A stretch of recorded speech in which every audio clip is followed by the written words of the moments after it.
Federal Executive Council approves contracts for reconstruction of 12 roads to enhance national growth.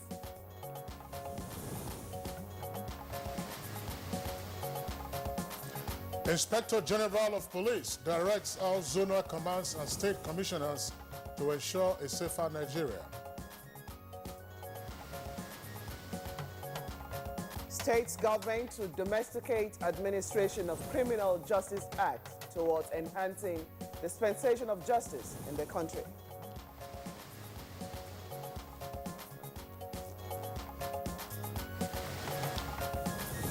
Good morning, Nigeria. Today focuses on the National Assembly's first joint committees on appropriation public hearing on the 2017 budget proposal. Yes, over the years, Nigeria's budget appears to have alienated the people and major stakeholders in the processes that lead to its appropriation. Well, this development, more often than not, has, as it were, promoted personal interest, leading to intractable squabbles over allocations to projects that are also sometimes barely executed. Now, this development has also led to what we find around the country, thousands of abandoned projects. Well, to redress this trend, according to the Senate President, the 8th National Assembly deemed it necessary to bring governments, civil society organizations, private sector, as well as other key actors in the economy to deliberate on the 2017 budget proposal. Well, Blessing, there is no doubt, looking at the fact that we are, as it were, at a crucial stage in our national development, and the current state of the economy needs a credible budget that will also stimulate real economic activities, fix critical infrastructure, and then provide a cushion for the poor and vulnerable. I agree with you today, Kingsley. Here, the National Assembly said that if the budget is well crafted with the people's input and implemented, it will certainly remain the most potent fiscal policy instrument of government in delivering socio-economic benefit in an all-inclusive manner. Well, that's right. Now, when all stakeholders, as it were, are part of the decision-making process, especially as it relates to the provision of public services and the distribution of social benefits, the citizens will be better equipped to hold government to account in the execution of the designated projects. Well, however laudable some of these points are, there are however concerns that if the present effort to identify with the people and other key actors is not an attempt to douse the tension resulting from the pardon saga and the passage of the 2016 budget. Well, Blessing, why don't we, as it were, adopt a wait-and-see attitude, especially as it concerns how much of the input made by the people and key actors is then reflected in the final appropriation by the National Assembly for 2017. Right, let's adopt that. Let's watch and see. Well, we'll be getting our expert to answer to some of those questions we've raised, or some of your concerns as well. That could be part of the agitation that would focus on the National Assembly joint public hearing on the 2017 budget. Welcome to the program. My name is Blessing Abu, and today's edition promises to be as interesting as you always get on the program. It's coming to you live on the network service of the Nigerian Television Authority, Africa's largest television network. And I'm Kingsley Osadolo. I join my colleague Blessing in also welcoming you to this edition of the program. The very this is the penultimate edition for the week. In other words, today is Thursday, and of course the week comes to a close tomorrow. In the course of the program, we shall bring you our regular companion segments, including newspaper review, business, sports, and foreign, of course, some action again in the European Champions League. Arsenal meeting their old nemesis and then getting, of course, thrashed almost beyond recognition. You can say that again, Kingsley. Okay, let's go over to the newsroom now, and we'll take the news right away.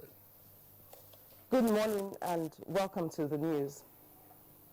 The Federal Executive Council at its meeting has approved the award for contracts for the reconstruction of 12 roads in some parts of the country, with emphasis on the development of infrastructure for national growth.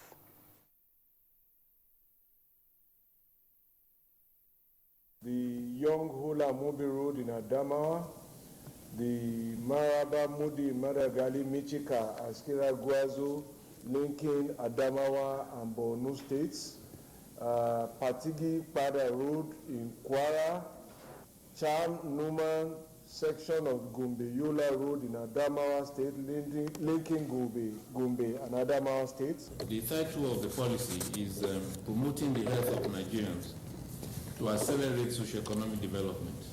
This new policy will provide the direction necessary to support the achievement of significant progress in terms of improving the performance of the national health system.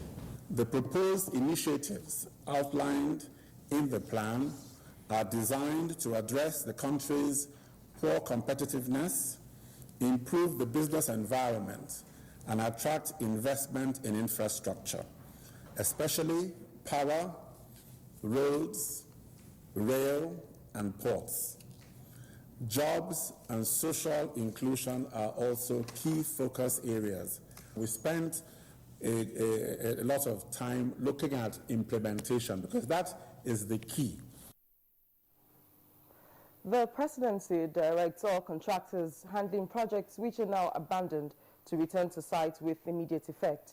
Acting President Yemi Oshibajo gave the directive after inspecting projects which include a 330 megawatts power generating plant and a skill acquisition center in Ohaji, Egbema local government area of Imo State. We need to move quickly on the Egbema power plant. It's a project that's been on for the past 10 years. And it's very obvious that the contractor is unable to complete it. So we need to take radical action. It's over 300 megawatts of power. No reason at all why we should be stuck with 300 megawatts of power when we have a shortage of power. And the gas facility is completed and is there. This is a plant that has gas right next to it. So it's a resource that we need to free up very quickly. And to legislative matters, Joint National Assembly Committee on FEMA has uncovered the sum of 2 billion naira laying dormant with the Federal Road Maintenance Agency. National Assembly correspondent Waziri Zayani reports that the revelation was made at the 2017 budget defense by the agency. Consequent upon these challenges and the closing of the accounting books for the financial year ending 31st December 2016 by the Office of the Accountant General of the Federation, the agency's budget performance recorded a relatively low level compared to previous years. FEMA is already owing a lot of contractors. That's why you see a lot of the roads are not being maintained. If you drive on our roads now, the usual thing of cutting the side of the roads to help to protect the roads and give this infrastructure a passable look is not being done. The federal government has reiterated its commitment in reviving the mining and steel sector of the economy for the attainment of the desired goal in its economic diversification drive. This came up at the budget defense held by the Senate Committee on Power, Steel Development and Metallurgy. We are in the process of finalizing the due diligence and audit of the National Iron Ore Mining Company and then retrieving Ajaokuta to put it back to those who have expressed interest. And we have a lot of countries and institutions that have expressed interest, both Nigerian and foreign, in working with this. Whilst we're doing that, we are also working on the external infrastructure. So, because Ajaokuta will not work if you don't get the external infrastructure right. So the roads, the rail are all being worked on now. Information and Culture Minister Alhaji Lai Mohammed is advocating for more funds for the ministry to enhance productivity in the sector, especially in the reorientation of citizens to be committed stakeholders in governance for optimum national development. The minister was speaking at the budget defense session of the House Committee on Information, National Orientation, Ethics and Values. We have the grassroots public enlightenment campaigns on government policies and programs, including cost of production of materials and on information, education and communication on government achievement. This will include billboards. It will also include television commercials, and we have we are proposing 409 million, even though we actually asked for much more. The Inspector General of Police, Ibrahim Idris, has directed all zonal commands and state commissioners of police to ensure a safer Nigeria by creating more police visibility in all nooks and crannies of the country. Ibrahim Idris gave the directive at a meeting with police officers from the rank of commissioners of police and above at the force headquarters. It's going to be a security summit in which we're sort of synergizing with the traditional institution, religious leaders, leaders of various governmental and non-governmental organizations. We are opening new bases in about 8 states of the Federation. All these measures are geared towards having some structures on the ground that can assist to sort of address some of the major security challenges we're having, especially in areas of herdsmen, cattlemen clashes, and some of these ethnic and religious clashes. Senate President Bukola Saraki and Speaker of House of Representatives Yakubu Dogara said they are delighted to see that President Muhammadu Buhari is doing well, was cheerful and in good spirit. The message sent from his iPad, the Senate President said the President they saw on Wednesday, February 15, 2017, is healthy and himself. He noted that the President's absence and imminent return shows that there is no vacuum in government, pointing out that our present system of democracy is working with all organs of the government fulfilling their mandate. Senate President Bukola Saraki ended by stating that there is no cause for alarm. The Acting Chief Justice of Nigeria, Justice Walter Onogan, has called on state governments to domesticate the Administration of Criminal Justice Act as a way of enhancing the dispensation of justice in the country. He made the call in his message to the opening of a national colloquium on the Administration of Criminal Justice Act holding in Abuja. The purpose of this act is to ensure that the system of administration of criminal justice in Nigeria promotes efficient management of criminal justice institutions, speedy dispensation of justice, protection of the society from crime, and protection of the rights and interests of the suspects, the defendant, and the victim. From the above objectives, it is imperative that the Act be domesticated at the state level. The Federal Ministry of Finance has dedicated a telephone line for receiving short message service, SMS, otherwise called text messages, a whistleblower's portal, and an email address, which are displayed on the screen, through which members of the public who volunteer to disclose information about a possible misconduct or violation can deliver such information. The information will then be processed by a team dedicated for the purpose. The telephone line, SMS, and portal are in response to inquiries by patriotic Nigerians on how and where they could deliver information that could lead to the stopping or uncovering of fraud following the approval of the whistleblower's policy by the Federal Executive Council and its launch by the Ministry of Finance, Mrs. Kemi Adeosun. And that's the news. Blessing and Kingsley will be back after this break. Stay with us. If you hear a bomb explosion or gunshots of an active shooter, that might be a terror attack.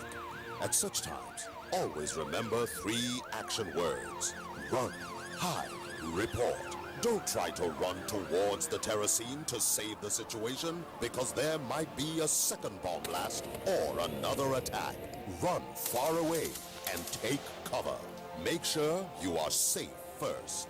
Yes, it is in our nature to sympathize over the hurt, but remember, only trained personnel can help in such situations. When in a secured environment, promptly call relevant authorities and help will come.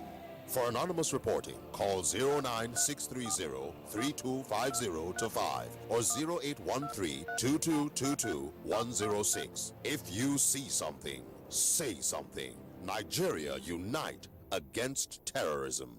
This message is brought to you by the Federal Ministry of Information and Culture. To the outer framers, the hat tippers, the turtleneckers, the fringe goers, you don't need to hide anymore.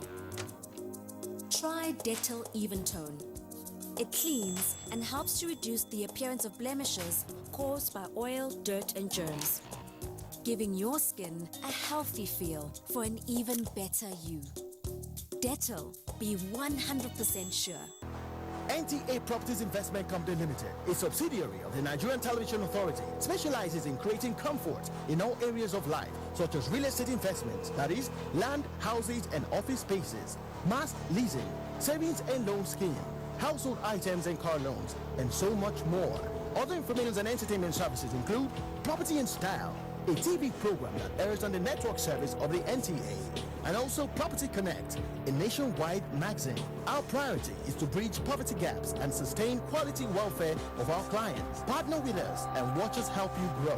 Pay us a visit today at the NTA headquarters permanent site, Area 11 Garki, Abuja, or our Lagos office at number 15 Awolowo Road, Ikoyi, Lagos. For more information, visit our website on www.ntaproperties.com.ng, or you can email us on ntap2000@yahoo.com. Call us on 080-2316-3474 or 080-6939-5185 or 070-3189-0555. NTA Properties Investment Company Limited, the much needed help at your doorstep. You're watching Good Morning Nigeria. Time now for the business report of the day. Federal government says about 13 billion naira accrues to government agencies every single working day. Plus, inflation rate hits 18.72%. Details of this and more with Kolo Mohammed.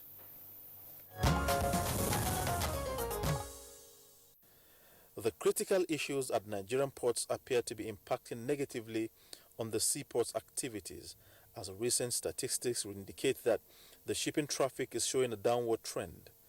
The shipping and ports-related activities data released by the Nigerian Bureau of Statistics (NBS) showed that the number of vessels that bathed at all the ports dropped from 5,369 in 2013 to 4,025 in 2016, while the gross registered tonnage also dropped from 146 million in 2014 to 122 million in 2016. The reduction in shipping activities portends danger to the nation's manufacturing sector, as it indicates that fewer equipment and machinery are imported into the country. Stakeholders have continued to lament the level of decadence at the ports, particularly the poor state of access roads, high level of corruption, high tariff, and the restriction of 41 items by the Central Bank of Nigeria. Another report released by the National Bureau of Statistics shows consumer prices have increased for 14 consecutive months in Nigerian markets. Inflation was 18.72% in January, up from 18.55% in December 2016. Food prices rose 17.8% from 17.39% in the last month of 2016. Food inflation climbed by 1.2% from 1.33% in December 2016, with the highest increases recorded in bread, oil and fats, fish, cereals, meat, potatoes, yams, and other tubers. Electricity, gas, liquid fuel, passenger transport by air, fuel and lubricants for personal transport equipment. Meanwhile, federal government agencies rake in an average of 13 billion naira daily from the Treasury single account. Acting President Yemi Osinbajo, represented by the Special Advisor Economic Matters to the President, Office of the Vice President, Dr. Ademi Digbeolu, said this at a retreat to review TSA implementation in Abuja. Said there was now improved visibility of government revenues and cash flows, with an average of 13 billion occurring to all government agencies every single working day. This improves decision making and engenders efficiency in public financial management. Another key outcome of the implementation of the TSA Treasury Single Account has been the elimination of the revenue and expenditure float. Before TSA, it took an average of 28 days to access cash after the revenue has been collected through commercial banks, and about 21 days for ministries, departments, and agencies to access their budgetary allocations after release from Treasury. These timing differences, which had adversely affected budget implementation, have now been eliminated. And for the latest closing figures on the floor of Nigerian Stock Exchange, here is a graphic summary.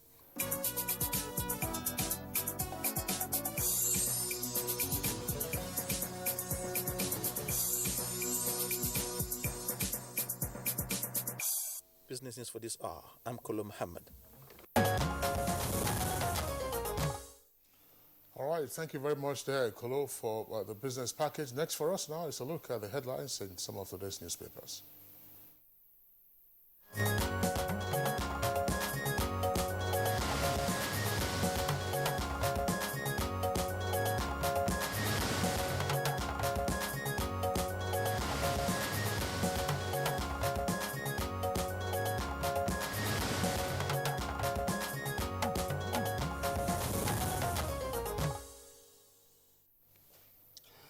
All right, Bayo Atoyobi is right here with us as always for the review of the papers today. Bayo, good morning and welcome to the program. Good morning, Kisley. Good morning, Blessing. Okay. Good morning, Nigeria. All right, let's begin with the Daily Trust. The photograph on the front page of the Daily Trust shows the Senate President, Bukola Saraki, and the Speaker of the House of Representatives, Dogara, meeting with President Muhammadu Buhari in London, and that took place yesterday.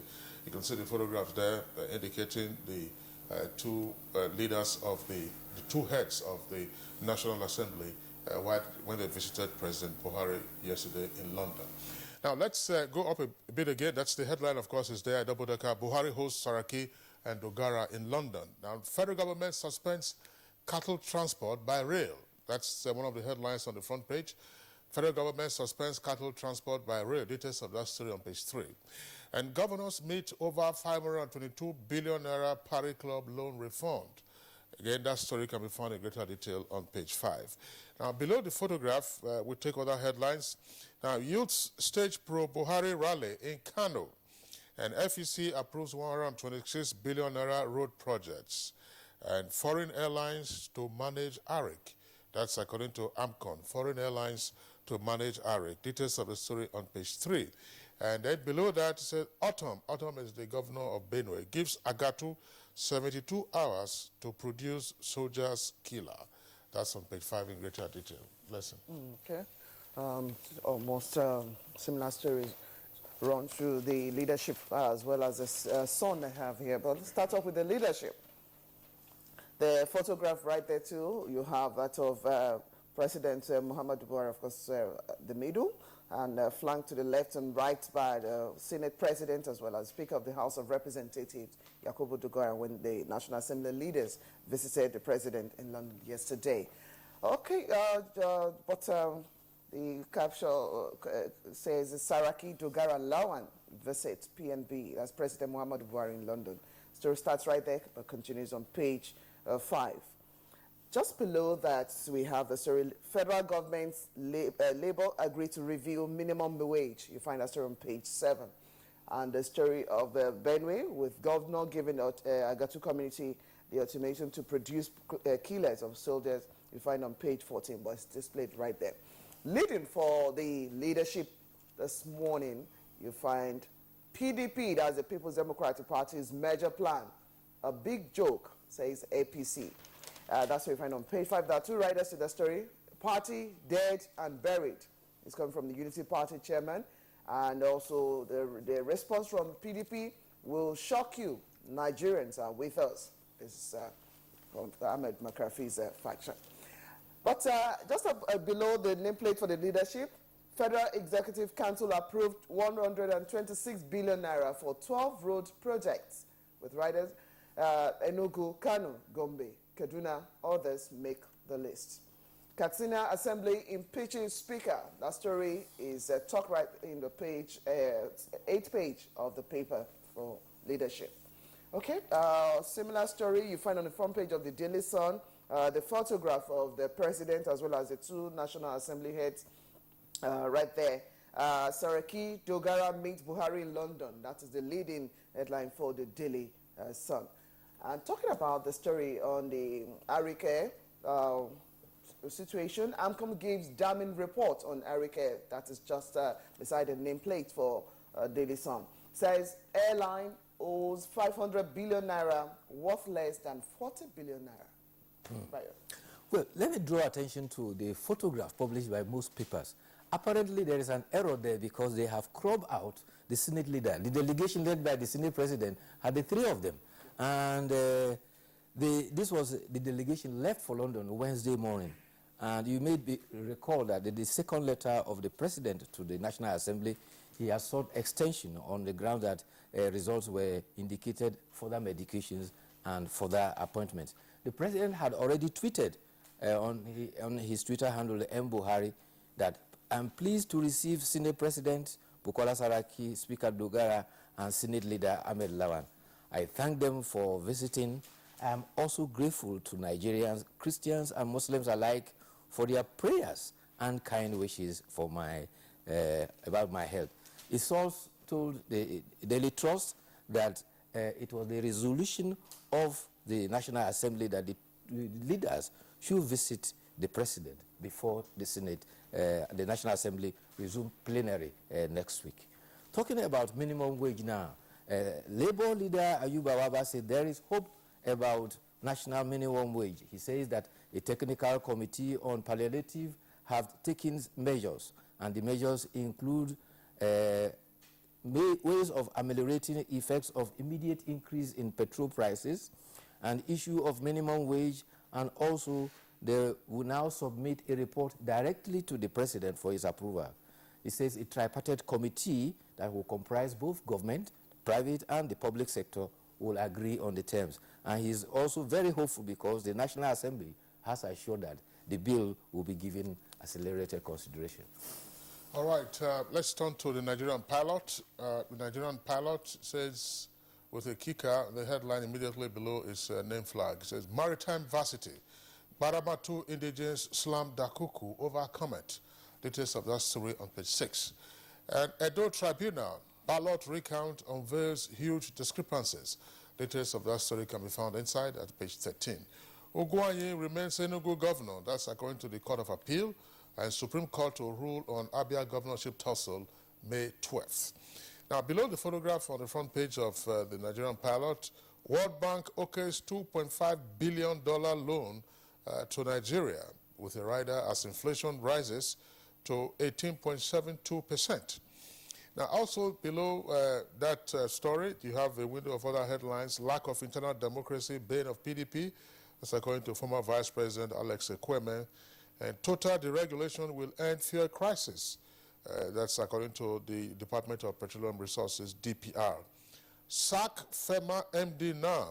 That's attributed to the National Assembly and non-performance alleged. All right, bless you. Okay, to some other headlines you find on the front page of the Daily Sun. Just beside the photograph, you have this window of headlines. GSM, NCC, that's Nigerian Communication Commission, moves to review call rates. That story found on page 8. And still on page 8, inflation hits 18.72%. So you took that already. And I think I took this from the front page of the leadership. Katsina Assembly sacks Speaker. You find that story on page 13. And this issue of PDP, I whip for PDP. This is coming from former Vice President Alex Ekweme. That's the Daily Sun. Okay, Bayo. Yes. Inflation, there's been an increase of about 0.17%.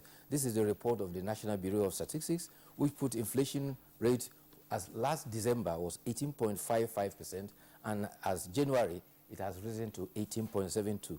The Bureau says that these were driven by surges in costs relating to food, transportation, electricity, and most importantly, the impact of the Christmas season. For manufacturing, they say distribution and logistic costs were the major challenges. They said that the diesel, for instance, rose from 140 naira per litre to about 270 naira on the average. Power supply from the grid also dropped from 2,500 megawatts to 2,500 megawatts as of January. The headline inflation will begin to ease according to the report from February. The other concern is issues about the environment. Rivers State Waste Management Agency has vowed to bring to an end a soothing atmosphere that has pervaded in Port Harcourt. The state capital was covered with soot and people were expressing anxieties about their health. However, the speculation were about some attribution to gas flaring. Others said it was from illegal refineries, and some also pointed to burning of tires. State Management Agency, Waste Management Agency has now isolated the source. They say it is illegal burning of tires along Injemanze Street.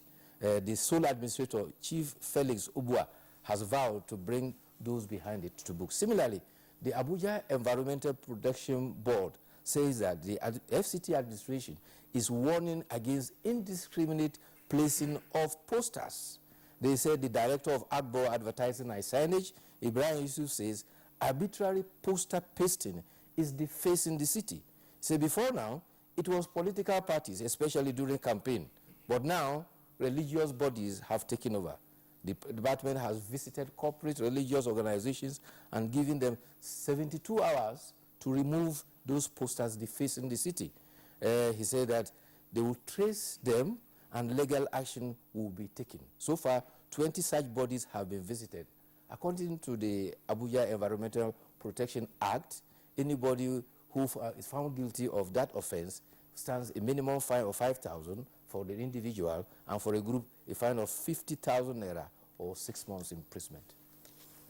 All right, Bayo, thanks a lot. Well, part of what Lagos did some years ago, where I said that about 10 years or so ago, was to undertake itself, to remove the posters. That's a device that they use, like you spray, I think it's vacuuming or something. I'm not quite sure what the technical name is.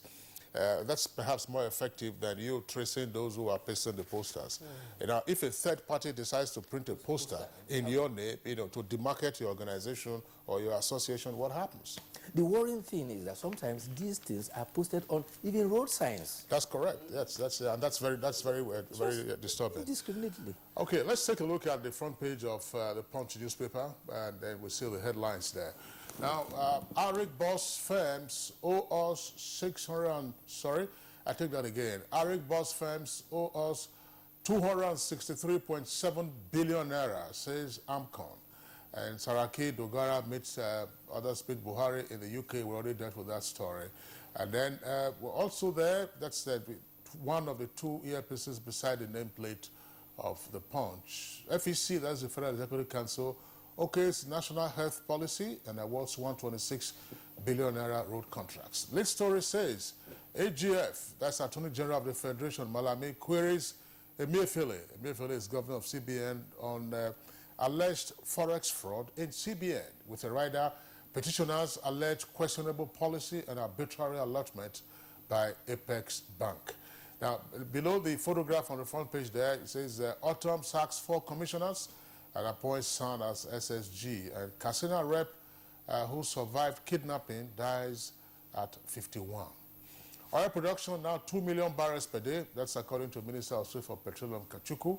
Details of the story inside. And Southern Kaduna Army Barracks construction going ahead. That's according to Air 5. An alleged 108 billion naira fraud. EFCC seizes Akpabio's wife's school. Story inside. Well, let me quickly draw attention to issue about electricity. An Abuja High Court has jailed a man 2 years. He was caught vandalizing Abuja Electricity Distribution Company substation at Utako. And another person, Hilary Udumuku, an elder statesman, has advised the federal government and the National Assembly to come up with laws that will prohibit the disposal of vandalized electricity components in the open market. He said that such will save the impending blackout that the nation is gradually edging towards. He says staff of power companies are aiding and abetting vandalization. He says components like functional transformers and other power installations like armored cable, copper connectors are pilfered. He says it takes an expert to identify and dismantle such items without getting electrocuted. He says we need to do something about that. All right, Sir Bayo, that's much you can take today. Tomorrow is, of course, another time to look at the papers with you. Tomorrow is Friday. Yes, tomorrow is Friday. I'm sure you're looking forward to that. Okay, we'll take a break at this point. When we'll return, it will be time to take a look at our conversation. The first time in Nigeria's legislative presentation for the public hearing on the 2017 budget. We'll take a look at what went down. We'll be right back after this break.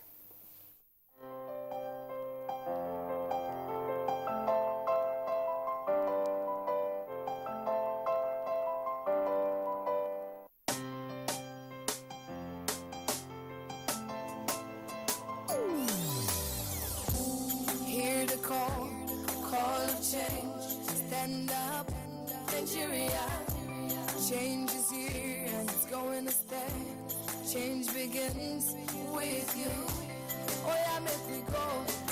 Go to so let the change begin from within. Look at you, Ogerula. Change begins with you and me. Change begins with me. Change begins with me. Change begins with me. Hey, Ochlami, come on. Ah, mon chéri. Kilo dey by go. Make the whole Africa begin to the talk. You no go fit get this one though. Make you still dey look for another. Talkstuff.com na app wey be say e don arrange everything wey concern social media for you for inside one app. Check am now.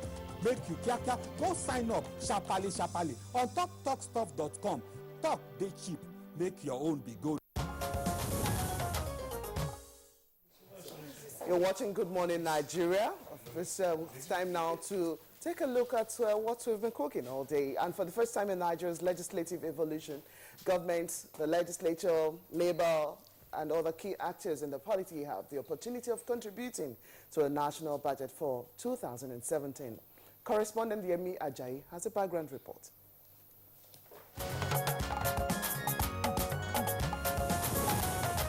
Over the years, appropriation of the budget has been under the control of the National Assembly and its various committees with little or no input from the populace. As a result, the three-day public hearing of the 2017 budget presentation is regarded as unique as it offers members an opportunity to make input. Not only for the fact that it had the joint attendance of members of the House of Representatives and the Senate, it is also a recovery and growth budget that is attracting a lot of public attention. Through this engagement and others to come, we hope to increase the efficiency of government and its responsiveness to citizens' needs, as well as improve the overall transparency and accountability in government. The National Assembly has not only the power, but also the duty to exercise legislative control over federal expenditure. The 2017 budget is designed to expand the capacity between the public and the private sectors. The public hearing is intended to assist efforts towards improving transparency in the budgetary process by making it all-inclusive, also to prove that it is budget-free. About 59 stakeholders who submitted memoranda include some key ministries, labor, and civil society organizations. Presentations at the hearing focused on the basic recommendations and budget policies of the President as contained in the budget speech by the President and the fiscal, financial and economic assumptions used as basis for arriving at the total estimated expenditure and receipts. Minister of State for Budget and Planning, Aisha Shamsuna Ahmed, while making her remark, said that efforts has been made to ensure the 2017 budget is in line with the recovery and growth plan. Though the National Assembly observed that the budget was lopsided, the Chairman Senate Committee on Appropriation, Senator Danjuma Goje, assured that all areas will be addressed. During his presentation, former Deputy Governor of the Central Bank of Nigeria, Dr. Obadiah Melafia, said a total of 20% fake currency circulates in different denominations in the country. He said bad money in the country will chase away the good ones.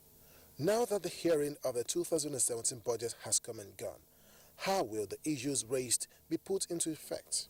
And also, Nigerians have continued to wonder if it would not just be a mere talk of the people.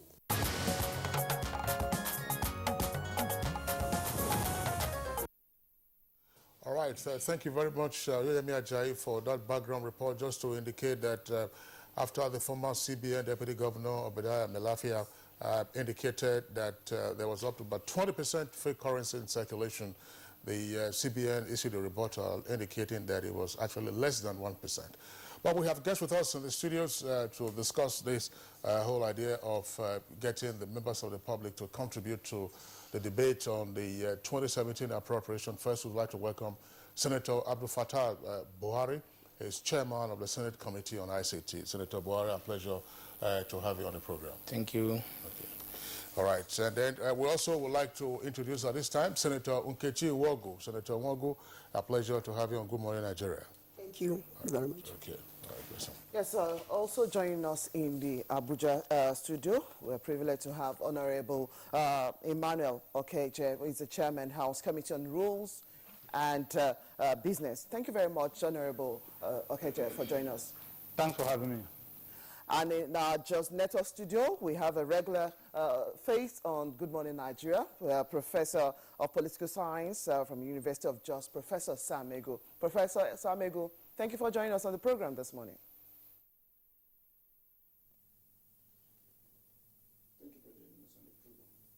Okay, of course, Kingsley.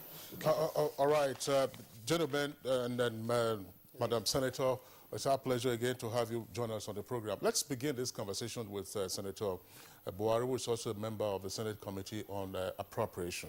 What's the whole idea of getting members of the public to, as it were, contribute to the fashioning of the ultimate document that will be the 2017 Appropriation Act? After all, lawmakers used to argue that part of the rationale for getting, the National Assembly to pass to review, to receive, review, and then pass any appropriation bill is because they represent the people.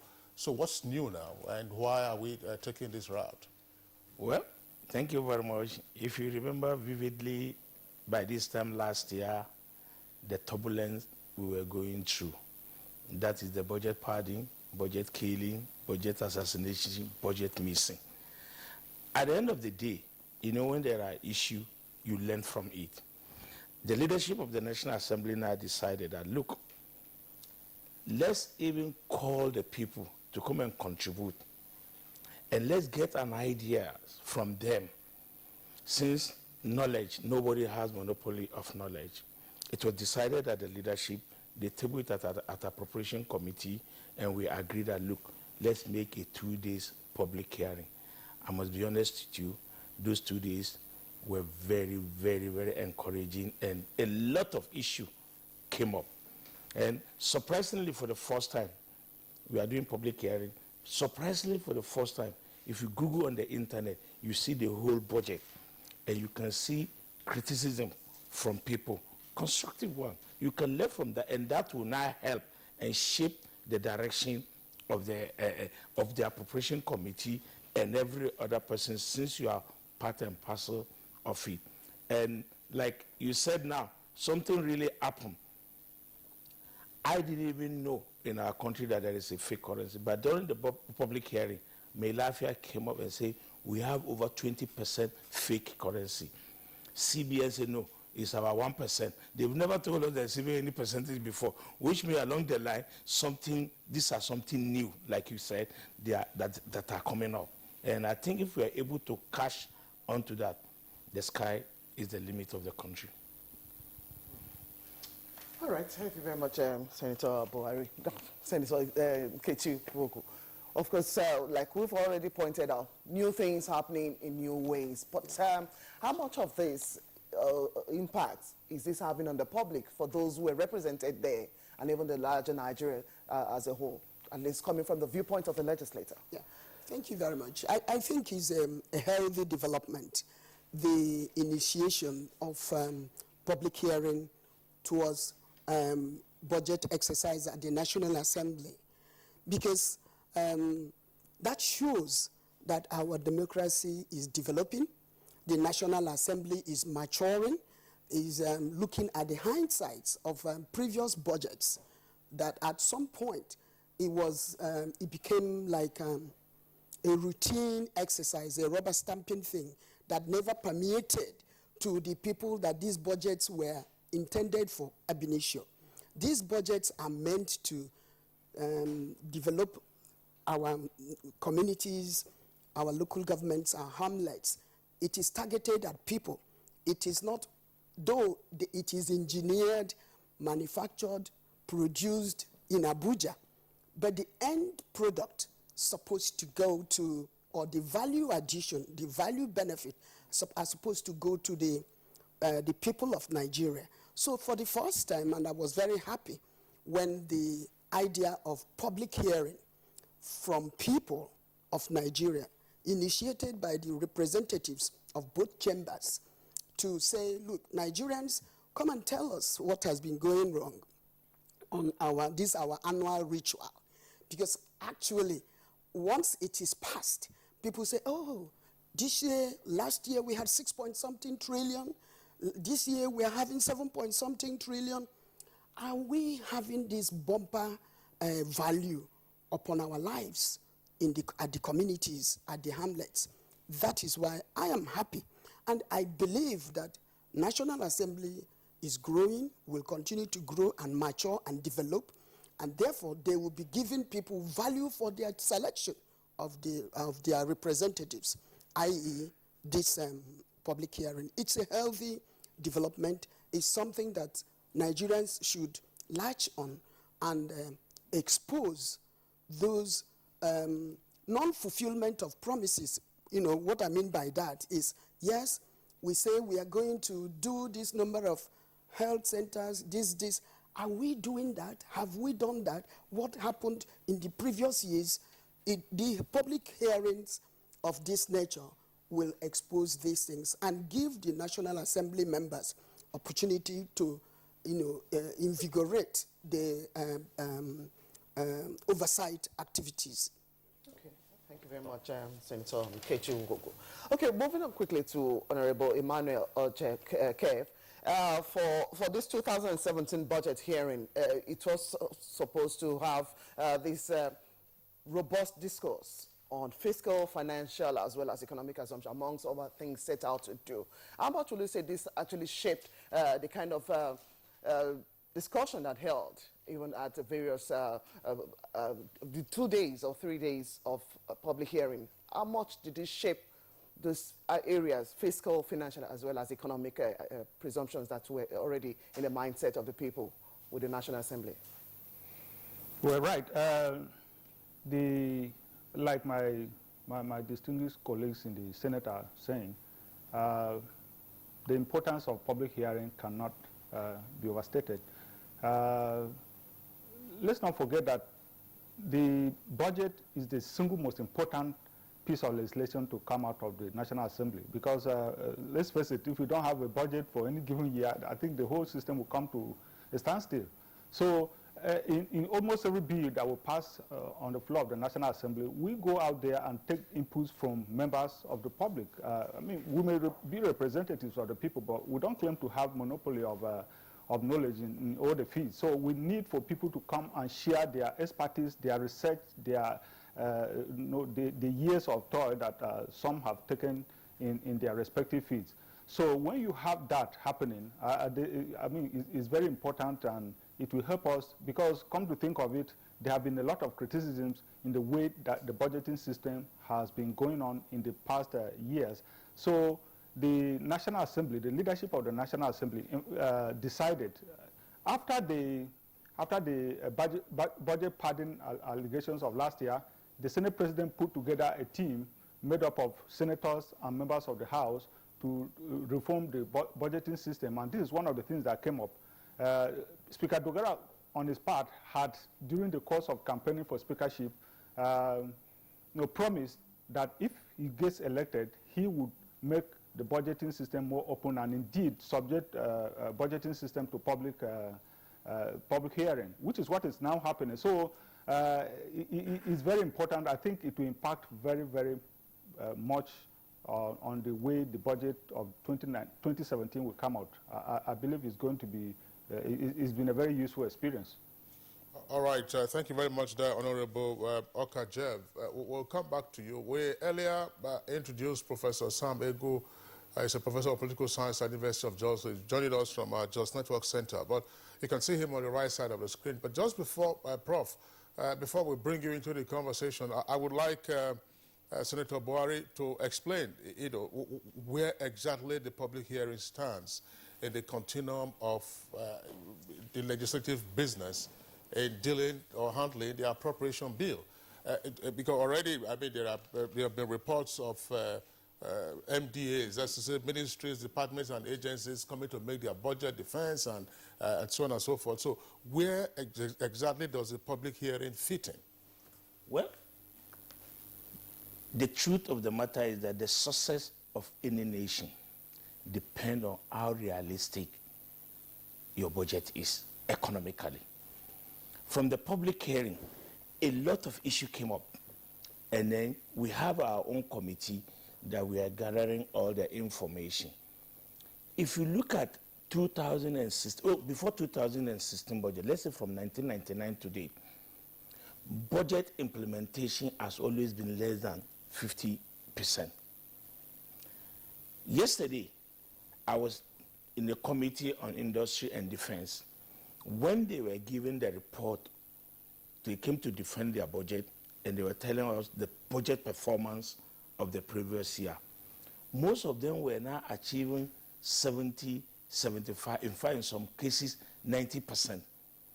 So, if the police were here yesterday saying that they had not received up to 25%. That's what I'm saying. That's what I'm saying. That's the essence of the budget, a public hearing.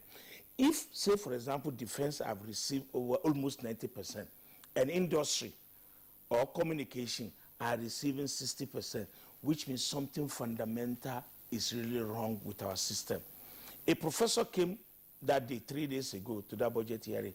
He now said he's always surprised every time we are talking about annual rituals of budget, budget, that we are not serious as a nation.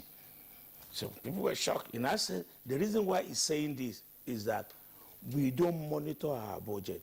We only come and bring the budget as a matter of duty. Nobody follow it up. There's no any punitive measure if the budget is not implemented. And then we don't even have a year time frame for our budget. In any normal country, you start your budget January to December, if that's the practice of the calendar year. But if you want to take it to March, you start from March to March. A situation that our own, we can just change the goalposts as time goes on. We are not serious as a nation. The only thing we can do is that let's have a time frame. Let's know if the budget, if budget is 50% or 70% we are going to achieve, it has to cut across. It must not be, you should change a particular MDA, you should change a particular ministry and think you will achieve success. That is the essence of the public hearing. And unlike last year's budget, we were not allowed to touch or adjust anything in the budget at all. This year's budget, you will still not allow to touch anything in the budget of the 7 trillion, but you can make move that look, this is not a priority project for this country. Within the capital, within the overhead, the only one you cannot touch is the personnel, because you have the budget appropriation committee have the leverage of moving around at least 15%. That is where the public hearing comes in. Whatever we gather from them, from the expertise, that this is much more important to us, how we can get back on track. You and I know that when a country report 2 times negative growth, you're already in recession. If the third one comes, you go to depression. So the only way is that you find yourself out of recession by taking yourself back to zero and take off from there. That is where the 15% and the public hearing, like my colleague said from the House of Rep, we are not claiming we knows everything. I will be honest with you, a lot of things came out from that public hearing. Take, for example, the director of budget.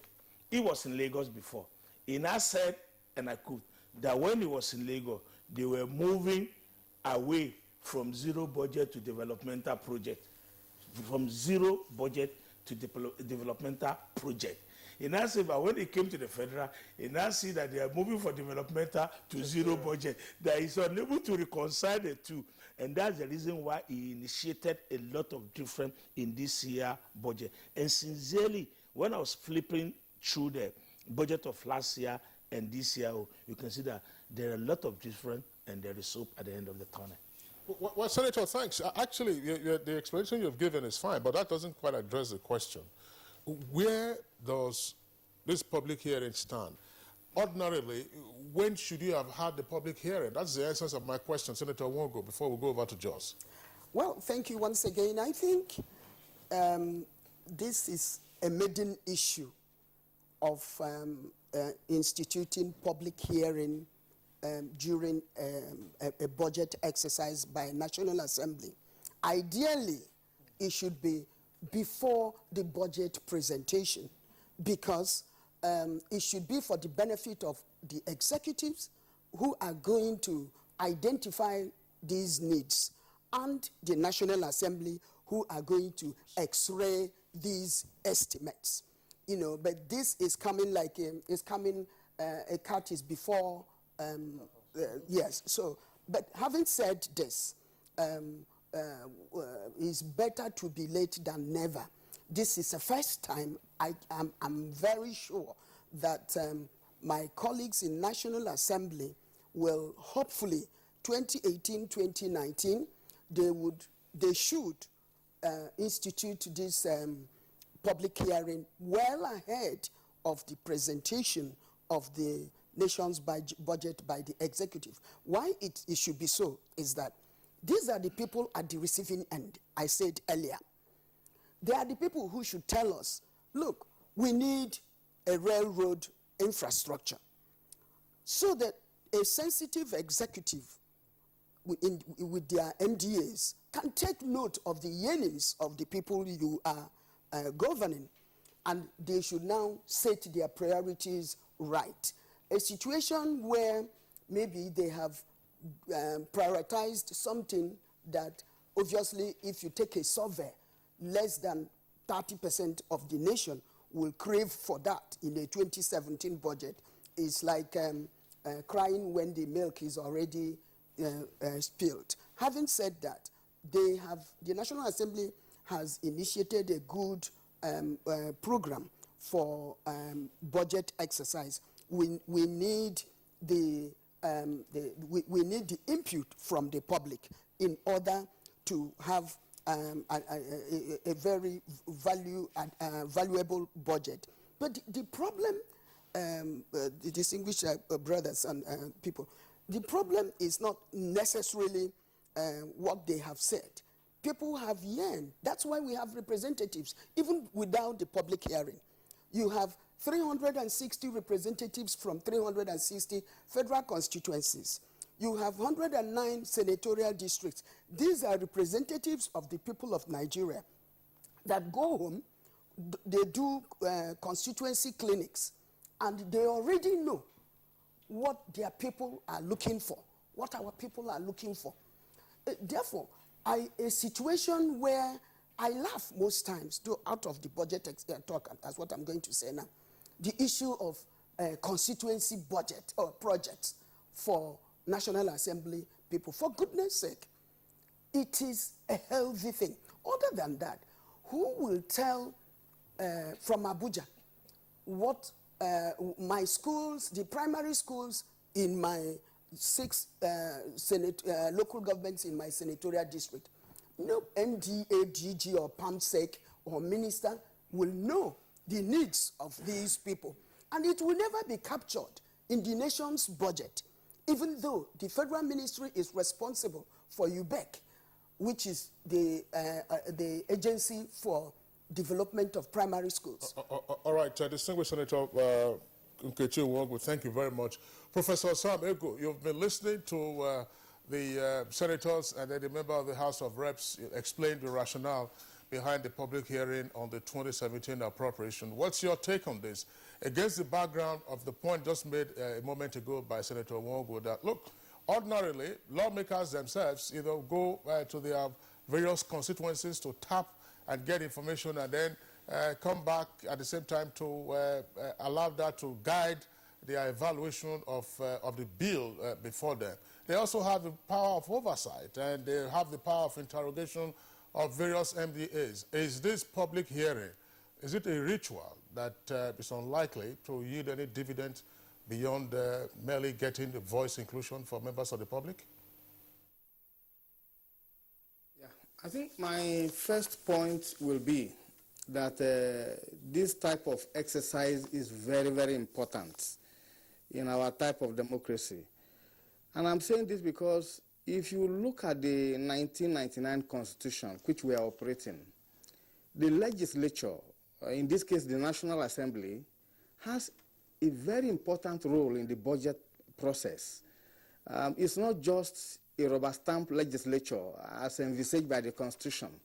It has power to actually amend the budget. And if you read the sections that are appropriate, you will come to the conclusion that if you don't have a legislature at the national level that is active, as it has been in the last few years in the budget process, then you are going to get many things wrong. Now, but the question really is, if you really want to do a budget that is not just a mere technical exercise, that it is not about people making assumptions about people that are far from Abuja, you really need what you call needs assessment that is based on the concrete needs of the people, and you feed that into the budget.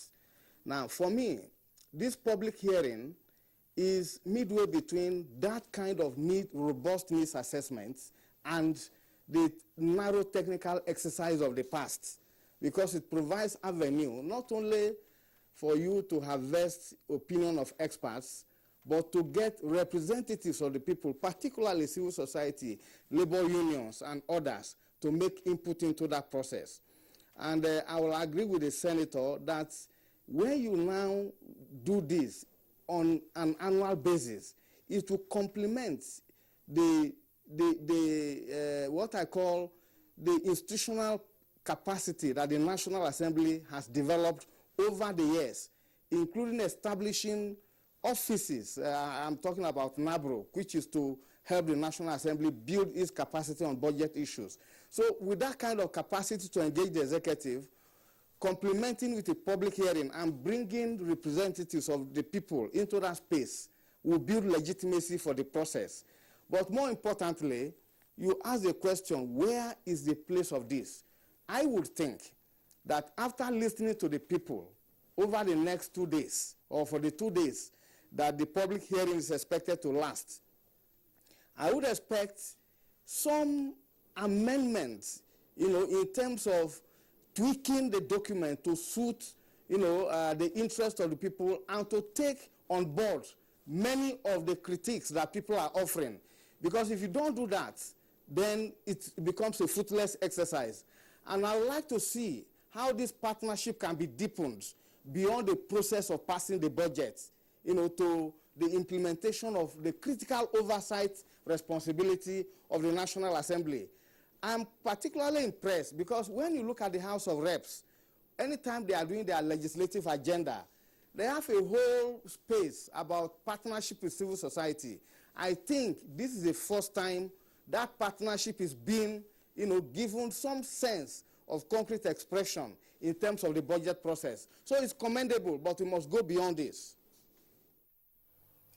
All right, Professor Samegu, thank you very much. Again, we'll come back to you in the course of the conversation, just to indicate that there are reactions already from our viewers who are sending in their tweets. The Twitter handle is right there on the screen.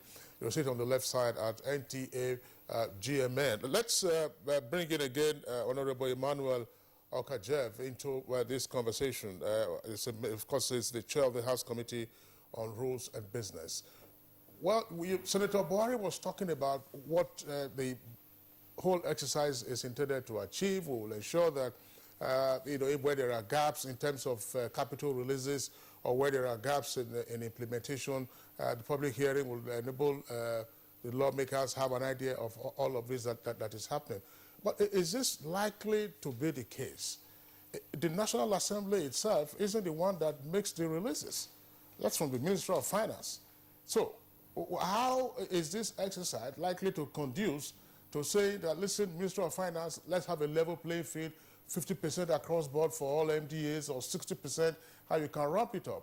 Is this a responsibility that the National Assembly is willing to take upon on the basis of the debates or the issues arising from the public hearing?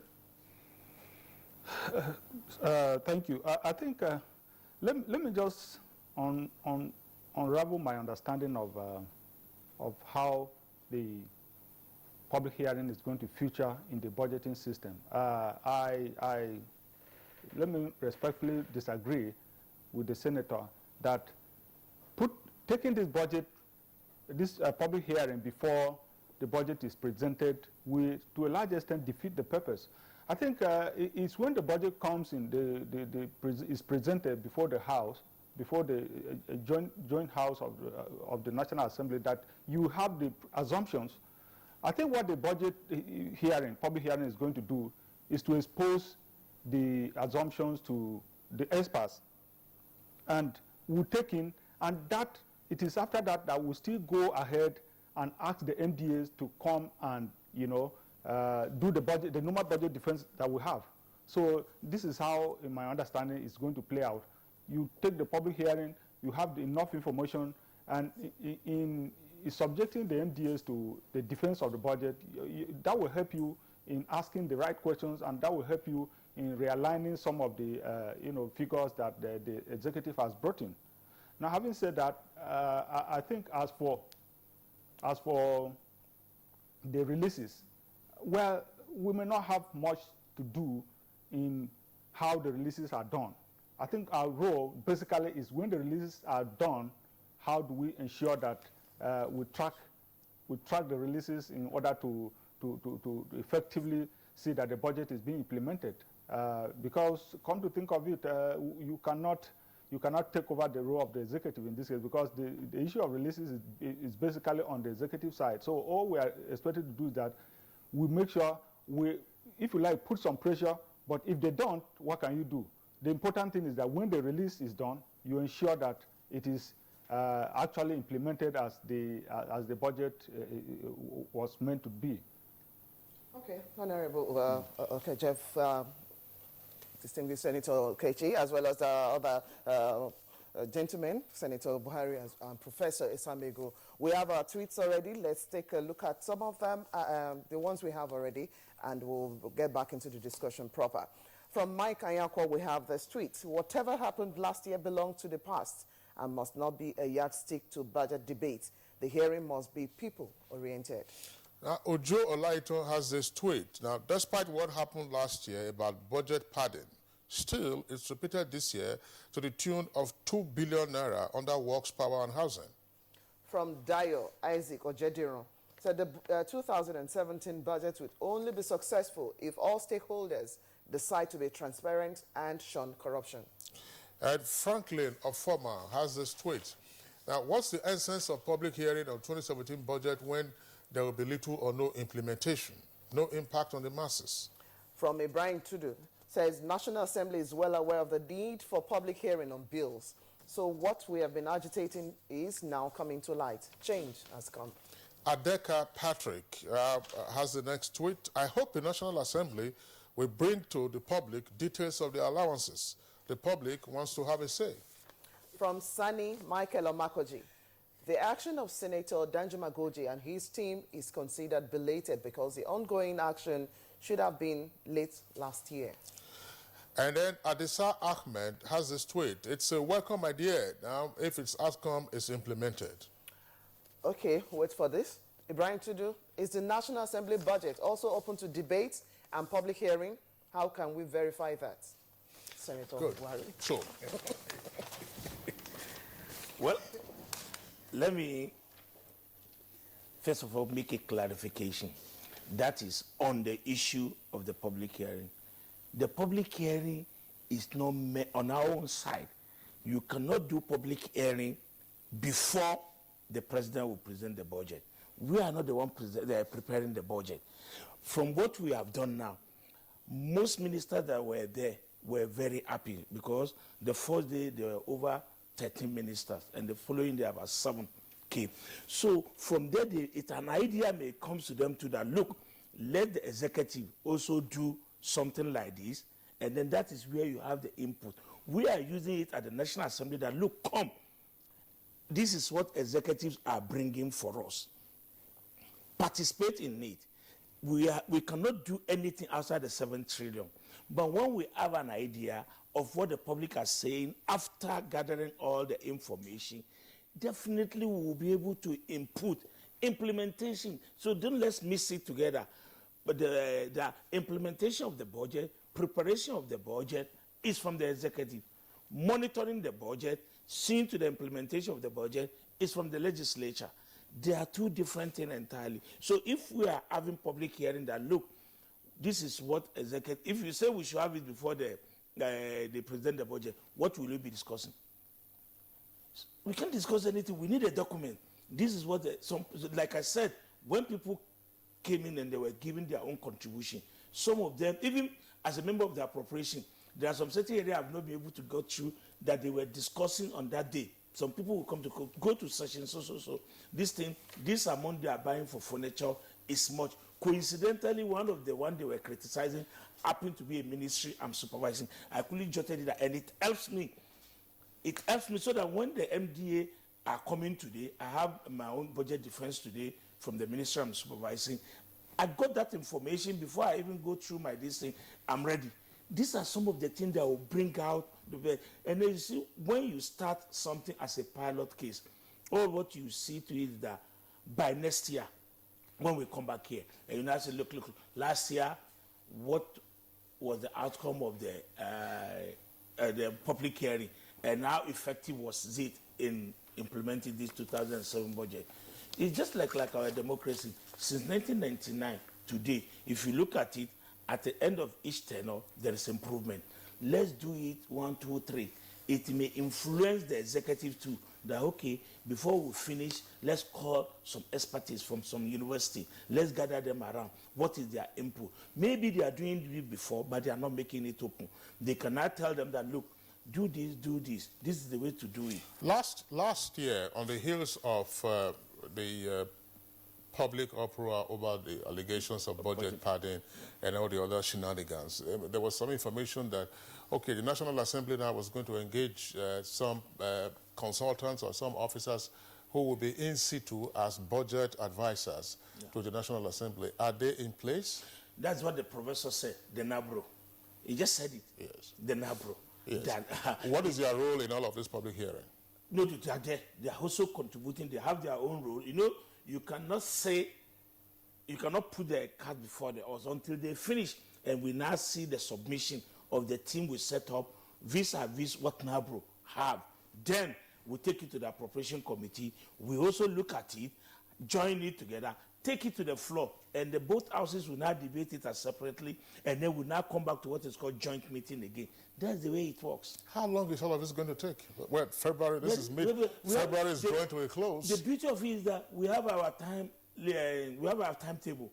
Like, for example, every MDA must finish their budget defense by next week. And then we will take 3 days to go and x-ray everything we have done. And we'll present it on the floor on the 26th or 27th. I can't remember right. 26th or 27th. When we finish that one, then we debate it. Hopefully, by first week in March, we'll finish our job, all things being equal. All right, Senator Buhari, thank you very much there. Again, to indicate that we have reactions, but just before we take your tweets, that's one of the tweets talked about the issue that also has always been in the public domain, the opacity of the budget of the National Assembly with regard to their allowances and other perquisites. Senator, what would you like to see? I find it always amusing when public or few people will dwell on something that only constitutes about less than 3% of the nation's budget. It used to be 150 billion. I was in National Assembly for 12 years, and I was in these 12 years, I was always a member of Appropriation Committee, both in the House of Reps and 8 years in the Senate. It worries me, and in fact, that is why sometimes you have frosty relationship between the legislature and the executive. You will screen a minister that did not go through election, and you confirm the minister as a minister. And before now, the minister will be served with retinue of aides. I have traveled abroad on official assignments as a senator, chairman of committees, only for me to be carrying everything, and then you turn back and you see a minister with 2 aides carrying even his briefcase. It's so amazing. You see them with cars. People begin to wonder, what are we doing in the legislature? Selfless service it's meant to be. I'm not worried. There is no hidden something, to the best of my recollection, in the salaries or in income of a legislator. The basic salary is not more than what others get. 500, and I can make my own pay slip available to the Nigerian people for them to see. And I will urge them to focus on less than 3% of the nation's budget goes to the legislature. As at now, it is 120 billion, shared by the various arms in National Assembly. Not only the 360 and 109, it goes to the National Assembly Service Commission. Even the newly established NABRO, the training arm of National Assembly. It is nothing. You don't hide wealth, I am telling you. If any legislator is found to be very wealthy, it did not come from National Assembly. I can assure you, a lot of people that thought that they were going to see Ghana must go, and they did all things. I hear people spend hundreds of millions to contest for Senate or for House of Reps, only for them to get there. They see that they cannot even recover their cost, let alone making any profit. All right. It's nothing to write home about. It's 120 billion. Divide it by the over 2,000 workforce of National Assembly legislative aides and the civil service that work in National Assembly plus the members. All right, Senator Wogu, thank you very much. Professor Sam Egu, well, still on this matter that is unlikely to go away from the public space, because again, we have a tweet there. The senator says, oh, this is less than 3% of the nation's budget, but people are saying, listen, make it open, make it public. Tell us, give us a breakdown. Is this a matter that is so difficult to have full disclosure on? Professor Sam Egu. Well, you know, I have a very rare opportunity in the last few months to be involved in what they call the institutional needs and capacity assessment of the National Assembly. And we were looking at comparative figure in terms of what is spent on the legislature across democracies. And it happens that Nigeria is certainly not one of the highest in terms of money paid to legislators. But I think what has been the basic problem is lack of information and access of the public to the information in terms of what these people are receiving. And once it is shrouded in secrecy, people are likely going to generate their own fact and information. And the perception arising from that can be very damaging to the National Assembly. But from what I do know, the cost of democracy is so high.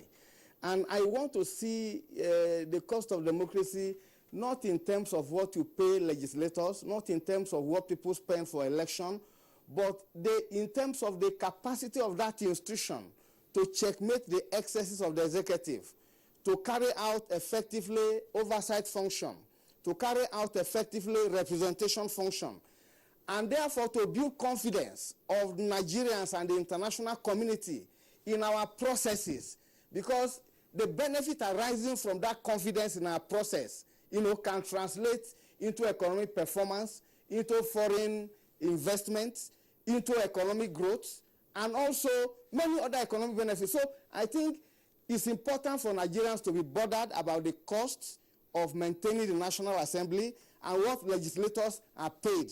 But if you have comparative insights in terms of what happens in many democracies, including parliaments in Africa, like Tanzania and Uganda, then you are likely to tone down your criticism of what is paid the members of the National Assembly. But let us not weaken this institution deliberately by portraying it in bad light, because they have important role to play in an emerging democracy like our own. But we must be ready to also deal with issues of corruption in the National Assembly. But let us not unwittingly undermine that institution because that will destroy our democracy. That's my understanding of this. All right, Blessing, it's, as I said, what we have is another set of tweets now. We hope we do not encounter that same issue. If we encounter it, then we'll give the opportunity to the honorable to respond to it. Solomon Olakunle has this tweet. Now, even if they call the whole of Africa for public hearing, it won't stop those senators and reps from their normal way of life. This is the very first one. So, but he doesn't tell us what that way of life is. Anyway, so let's move on. Okay, Jack Solomon said, we pray budget hearing will be used for the collation of views and positions with a view to making general legislative contribution. And Festus Akimboyewa says, federal budget should reflect the values of Nigerians. Public hearing on 2017 budget can help achieve a budget that meets the needs of the people. Now, you said it. I'm sure you had a premonition coming. Oladimeji Olani, there is nothing public about our budget until the National Assembly make their own budget and allowance public. Transparency is key. And Solomon Olakunle again, how much is a single senator and rep taking home every month? And how much is their allowance? Law Alpha C, Nigerians are impeccable presenters, but porous in implementation, no thanks to entrenched corruption. Suleiman Sanusi, only when government starts prioritizing and protecting whistleblowers in the National Assembly, nothing good can come out. And from Franklin Ofoma, I hope the positive effect of the public hearing will eliminate the over-bloated, undeserved National Assembly budget. Well, still there are issues on the National Assembly budget, but let's shift and then move on to some other area. And my question is going to Honorable Emmanuel Okajev. One of the issues that came out last year, again on the heels of the pardon allegations, was that the devil was always in the details, but that those details were never disclosed to other members of the legislature, save for the appropriation committee. And one of the steps that they said the lawmakers were going to take in 2017 would be now to disclose the details of the appropriation. I'm sure Nigerians and our viewers have a clear recollection. One of your members is still on suspension. He was chair of the appropriation committee before he was removed. So what are we seeing in 2017? Are we going to see the devil now in the details before the appropriation is sent, if it's passed, the bill is sent to the president for his final assent? Or the passed bill for president's assent? Honorable Emmanuel. I think we have learned, lessons have been learned from what happened last year. But I've always insisted that what happened, the summary of what happened last year was a pure case of sour grapes. Somebody who never did the right thing, and when he was penalized, decided that the whole institution must collapse. But however, in spite of that, lessons have been learned, and whatever mistakes or inadequacies that were spotted as a result of what happened last year will have been happening. I think they are going to be corrected, both in terms of details, as you put it, and in terms of the whole budgeting system. Like I said, the Senate President, who is the chairman of the National Assembly, had put together a panel which had members from both houses, both chambers, and it made his presentation, and I think very, very useful presentation, if you ask me. I was also supposed to be a member of that panel. And so I think Nigerians will see a better and more transparent budgeting system. And part of it is what we're talking about today, the public hearing. It's just an aspect of the reformation of the budgeting system that is going to unfold as the days go by. So I think there's not likely to be a repeat of what happened last year or in the past. Okay, Honorable Buhari, let's take a look at least still moving around what actually took place at the public hearing for a government looking towards investing in the people and also laying foundation for a diversified economy, ensuring inclusive growth. Now, let's take a look at how legislature as well as the executive will work towards realizing this based on what summation the people actually made. So you are right, but it's one of the reasons why we call for that public hearing. And if you look at the turnout, even from the executive, you will be happy. If you look at the turnout from the public, you will be happy. There's no way in a country that, like Nigeria, as big as we are, that there won't be all this turbulence between the executive, legislature, recently even with the judiciary. But the key factor is that the country is greater than any individual. The moment you have that at the back of your mind, it makes you happy. I remember myself and Senator Ngogu, when we were in appropriation, when we were in House of Rep, the same problem has been there as far back as 2003. It has always been there, and still now, it is still there. Which problem? So what is going to do? The problem that people ask about implementation, budget padding, you just said something from the Twitter when you were asking us the question that they even said Minister of Works has padded it with about 400 billion. 2 billion, sorry, 2 billion. You just said it. There are times it is not true when they do this allegation. So is this case true now? No, we have not finished. I have not reached there. I'm not in Works. Until the Works people now, after they finish the defense with their ministry, when they are before appropriation, they will be able to find out. Luckily, we have this information and we'll ask questions about it. And like last year, despite all the ulabalo about the last year budget, there was this 6 billion that we detected at the appropriation committee under Ministry of Transport. When we now called the chairman of Transport Committee, distinguished Senator Binga Shafa, he came in and said, no, it's not padded. That this is the one that is meant for Lagos, Kano, rail. Then what happened? It was not disclosed. But when you add up, there's a difference of that 6 billion. But immediately we call him, he explained. We now say, okay, let's call the Honorable Minister. When the minister came, he said, look at it. This is not padded. Probably it was a typographical error. But when we now add it up, the left and the right side is equal, which means something fundamental, human error. But initially, it was blown out of proportion that they padded the budget with 6 billion. There are times explanation or even the public contribution. I just said it that 4 days ago, I was going through the internet. I saw somebody x-raying the budget from page to page. You'll be marveled. Okay, well, thanks, Senator Buhari. Again, Senator Ngogu, what's your response to what we hear from time to time? This has been on, for several years. We even heard it during the military regimes. People will tell you, on reviewing the performance of a budget, if the budget has not met the aspirations of the people or the goals of the budget have not been realized, there's always the rationalization that, after all, a budget is a statement of intent, and, so if you didn't then meet your assumptions or you didn't fulfill it, then you roll over to the next year. Will all of this be a waste of time if it's just a statement of intent? No, it's not. Definitely, it's not a waste of time. That was one of the reasons I said I'm happy with the pilot program of public hearing in the National Assembly. It's a healthy development. But at the same time, this has come at the middle of the budget exercise by National Assembly. And there will be pressure, as usual, on National Assembly. They are the ones now holding down the budget from being assented to and becoming a law, and then the economy will kick off. So they will have this at the back of their mind.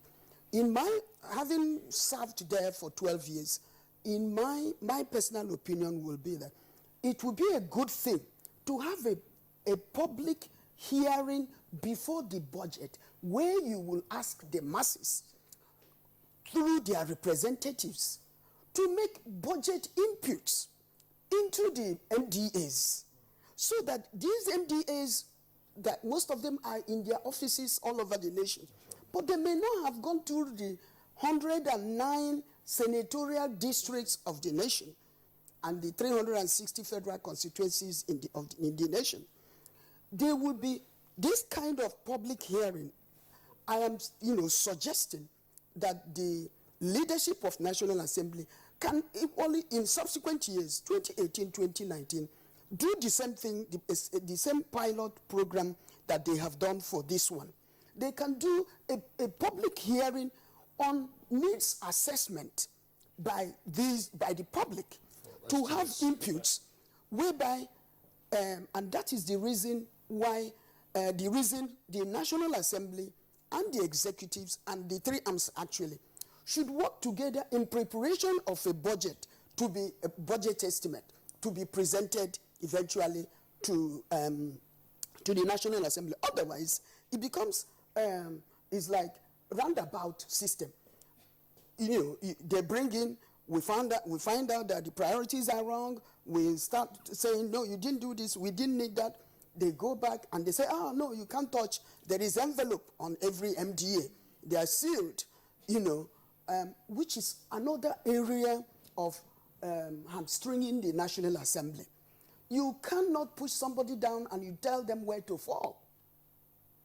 The National Assembly, that are the true representatives of the people, they are the people that will know the needs. So it is better to carry National Assembly and the masses along in budget preparation, so that they do not come up with the budget as always since 1999. It does not continue to be a technical exercise where you see computer every year, where you see furniture every year, whereas maybe the people are looking for painting of a primary school, you know, and not computer. You bring a computer and there is no school to put it in. But if there is collaboration, networking between the people that are representing, the Nigerians have elected to represent them, they will gather these needs, feed them into the budget office of the the federation. They will capture the true needs, and you can get that through public hearing before a budget, and then do the public hearing as the one we are doing now, to see how far did they capture what was sent to them. You know, but I believe that all these things are signs of development, signs of democratic development of our nation. Before now, we didn't have that. Now we are having that. I believe that, I'm sure, to 2018 budget and the 2019 and years to come, there will be innovations such as this, so that the budget exercise itself will have value for which it is meant to. All right, thank you very much, Senator Nwogu. Okay, let's quickly have the feel of Professor Sam Egu back in our Just studio. Yes, no doubt this is a novel situation for democracy in our nation, and as we move forward, we hope to get better. But what ways do you think there could be limitation, even from the legislature itself, in aiding what they've already started in terms of this public hearing, as well as other areas of scrutinizing what budget estimates will be for the country on the long run? What limitations do you see? Well, my understanding of this is that the National Assembly has a very strong tradition of conducting public hearing. But this is the first time they are doing it in the context of the appropriation bill and the proposal for the year. And what I expect to find, looking at the constitutional powers of the National Assembly, public hearing can be a very powerful instrument of actually reforming the budget document itself. Because if I hear from those in the National Assembly that the essence of this exercise is to guide the implementation, then it is not useful. If you get experts that are speaking on a public document, that are talking about sectoral allocation, that are telling you about the fiscal implication of the budget, that are telling you about the entire assumption and the realism underlying it, I think that useful information should be used to negotiate the reform of the budget process, because I see public hearing as a key step in the entire reform of the budget process. And therefore, it can acquire a dynamic of its own if only the legislators know the powers they have over the appropriation process and how they can actually creatively use input from public hearing to negotiate with the executive in order to build for the Nigerian people a document that takes care of their aspirations for the year. Professor Sam Ego, thanks a lot. Is there any potential risk of, say, a watchdog under the checks and balances system, a watchdog becoming a lapdog if there is too much coziness in the relationships? I didn't hear that very well. Say that, is there any potential risk if you're having this frequent interaction between the executive and the legislature, for instance, and under the principle of checks and balances, which is cardinal to separation of powers, that they might slip into a watchdog becoming a lapdog if the relationship is too cozy? Honestly speaking, there is no risk at all, because actually this is a governance issue. You have a party that forms the executive, that produces the president. The same party has majority in the legislature. This is a party democracy. What you are going to implement is the program of the party. So if we go and focus on the real governance issues that are involved, this is the more reason why both the legislature and the executive should see themselves as partners in the process of building a legitimate budget for the people. So it goes back to understanding the real governance issues that are involved in the budget process. All right, Professor Sam Ego, thank you very much. Just to come back again to Honorable Emmanuel Okajev, Chair of the House Committee on Rules and Business. Now, one of the complaints that members of the public have often made over time has to do with the oversight by members of the National Assembly, that according to some members of the public, and indeed the MDAs that are supposed to be oversight is less of it and more of a shakedown. So what are we likely to see from 2017? Presently, I'm a member of another committee that was put together by the Speaker, and the idea is to revise and standardize the House manuals on oversight, on public hearing, on reporting, and committees. Now, part of that is to make the system more effective. I'm not claiming for once that the system is ideal.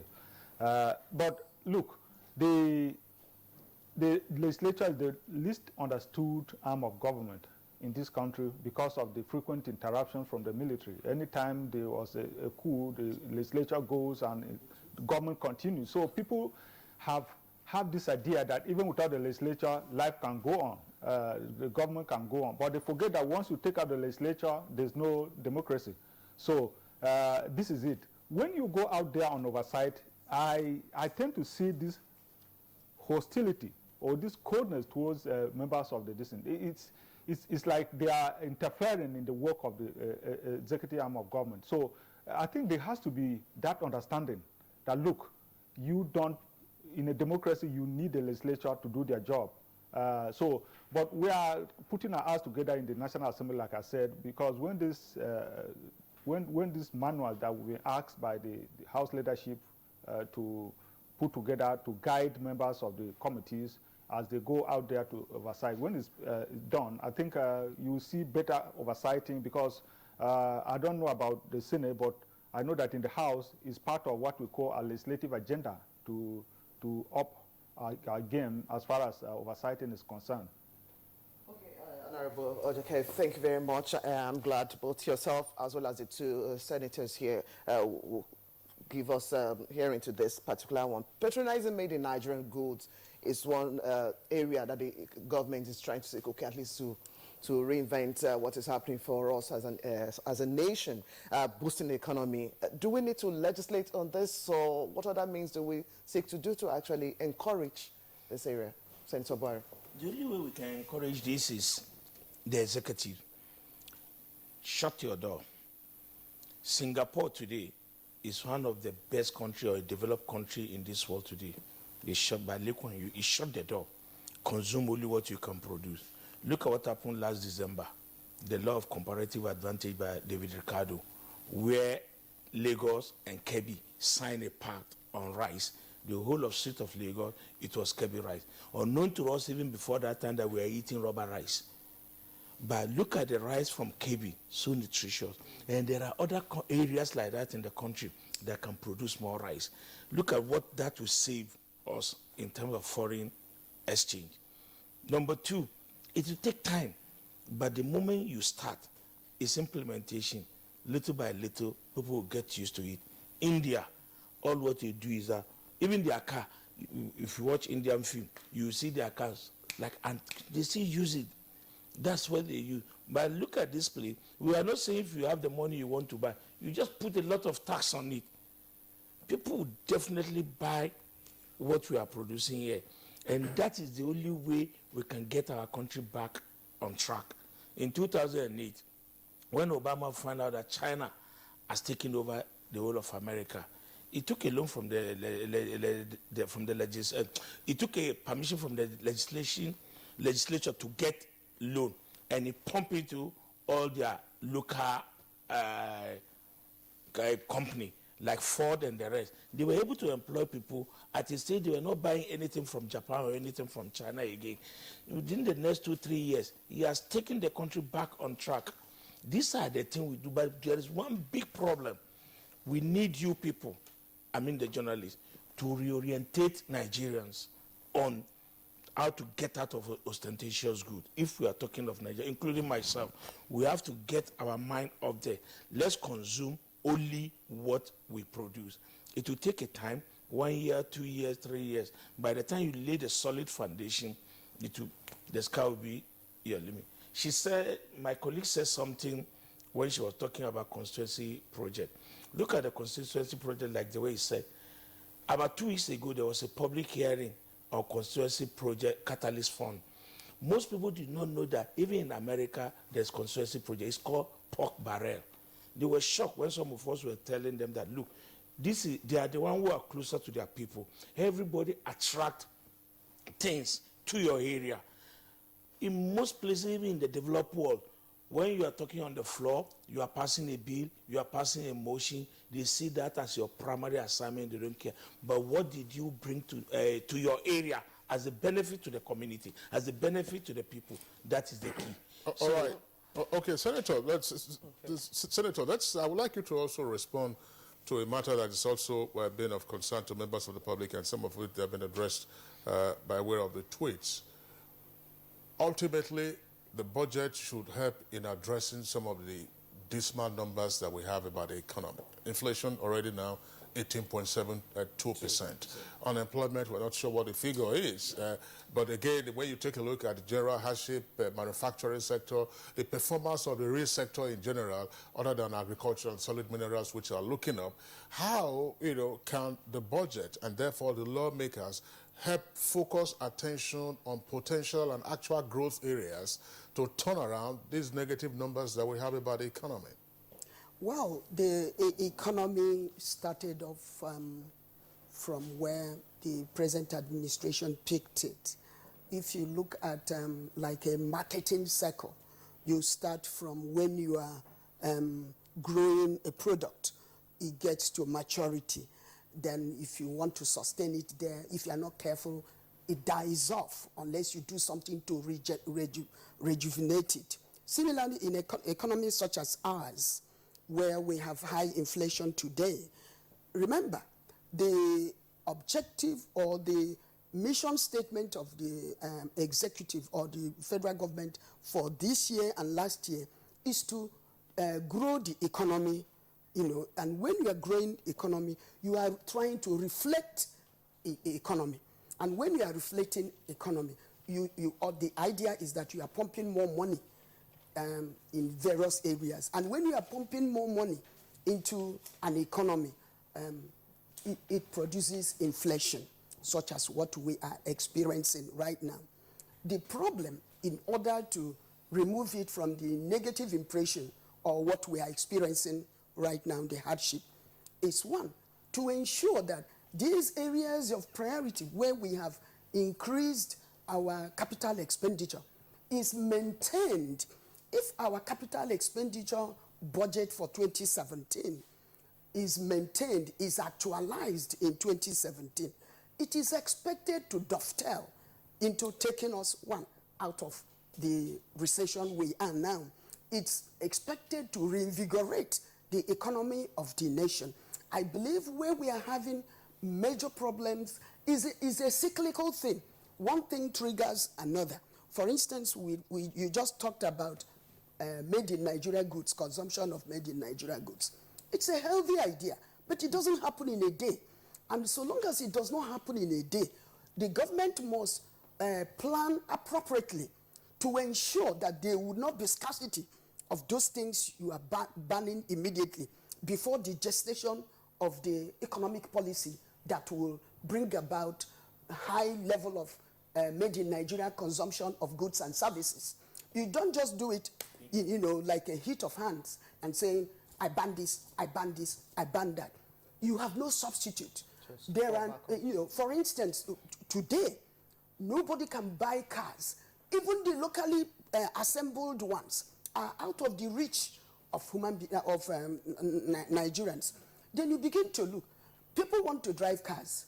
It drives them into corrupt practices in order to be able to buy cars. So like I said, it's a cyclical thing. But the federal government is on the right track. They are on the right track. What we need is to improve the 2017 level of budget implementation, especially the CapEx. We cannot continue to achieve 100% on overheads, and then we achieve abysmal percentage capacity in the capital expenditure. That means we are dwarfing the expected economic development. Because when you do one road, a road that is maybe 50 billion, I'm just using an example, and you are not adhering to your MTEF program, the medium expenditure framework policies you have already with targets for 3 years, and you don't plan it year 1, year 2, year 3 for actualization. A 50 billion project, you give 2 billion in year 1. In year 2, you give 2 billion. It's nonsense. All right, Senator, well, thank you very much. Let's go over very quickly to Professor Sam Egu. Professor Sam Egu, let's get your closing thoughts on this subject matter. What would you like to see from the National Assembly at the end of, let's say, the budget exercise for 2017? Well, what I want to see is a National Assembly that takes very seriously its oversight responsibility and conduct this with the spirit of ensuring that this budget is implemented in the spirit in which it is developed. And this is precisely where the National Assembly has its major weakness. And I think the partnership they are cultivating with civil society and citizens during the public hearing should be taken further, into the oversight responsibility that they have. Because if they don't do that, they don't have the capacity to do so. And it's more worrying because talking to some people in the National Assembly, there's also a perception that they don't have that kind of power to carry out effective oversight because they can't compel, a particular ministry to provide certain information at a particular time. And I think in that sense, there is really need to have in place a legislation that empowers the National Assembly to get timely information with appropriate sanction for MDAs that are not willing to cooperate with the National Assembly in carrying out their oversight responsibility. I think this is key to a productive implementation of the budget. Professor of Political Science from the University of Jos, Professor Sam Egu, it was a delight having you on the program this morning. Thank you very much. Thank you. We also like to thank Senator Nkechi Wogu for joining us on the program this morning. It's my pleasure. Appreciation also to Senator Abdul Fattah Buhari. It was a great delight as well. And also Honorable Emmanuel Okejev, thank you very much for joining us on the program. It was a great delight as well. It's a pleasure to be here. Okay, to our complimentary segment. Now we'll start off with sports. Action continues at the ongoing African Continental Road Championship in Egypt, with Nigeria expressing hope for more medals. Let's join Salih Abdullahi after the break. Love is in the air, and your rib-cracking comedy series, Professor John Bull, examines the follies, the foibles, and the realities of Valentine's Day. My baby Flash will fly like a dash of awesome cash. My heart is loving you today, no clash. I'm here to take my baby out for a bash, man. It's Valentine. We're going to wine and dine, man. What is love to Carol? If you give Carol this thing, he will insult you. You know nothing about love. You must not shop some things to buy there. What is love to Professor John Bull? Love is like a fire. Handle it well, it can light up your life. Handle it carelessly, it can burn you to death. Find out how love swings in Be My Vow episode of Professor John Bull. The love I get for you, even me self the fear. Samu, as you are strong, you don't love girl like that. Professor John Bull, laugh like never before. Over and out. Brought to you by Glow. Welcome to the new speed of life.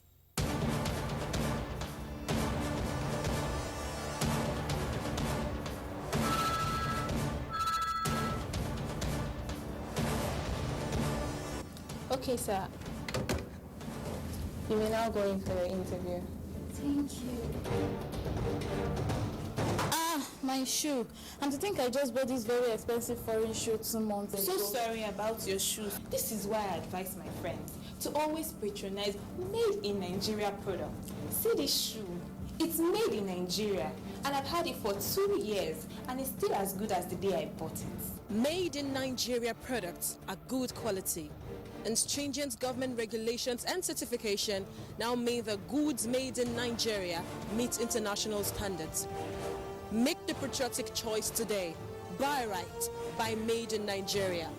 This is a public service announcement brought to you by NTA.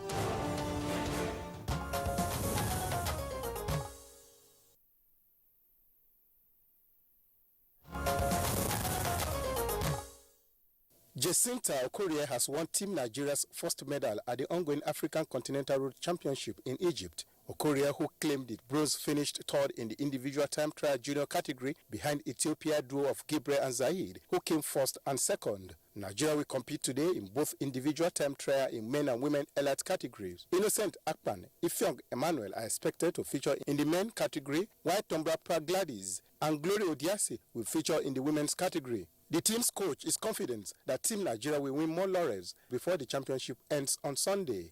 The Nigerian Basketball Federation has announced that the 2 available slots in the Atlantic Conference of the Nigerian Professional Basketball League will be allotted to the Police Baton and the Nigerian Air Force Rockets after the 2 teams were chosen out of the 4 teams that went for the slots.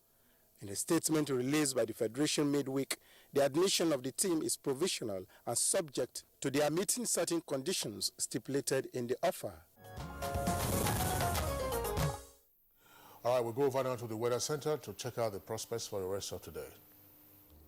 Hello, good to have you join us on the weather forecast for Thursday. Flight cancellations and driving with difficulty is not unlikely in the next 24 hours as fresh dust is being advected into the country with the aid of wind. However, we expect the atmosphere to look in this format over the north, the central and part of the inland cities as thick dust haze is being anticipated over the north, the central, moderate to the inland, while the coast will witness some partly cloudy conditions. But later in the afternoon, we expect the same weather to persist over the north, the central, and a part of the inland cities, while the stretch of the coast will witness some slight showers. I leave you with temperature forecast. Thank you for staying tuned. Bye for now.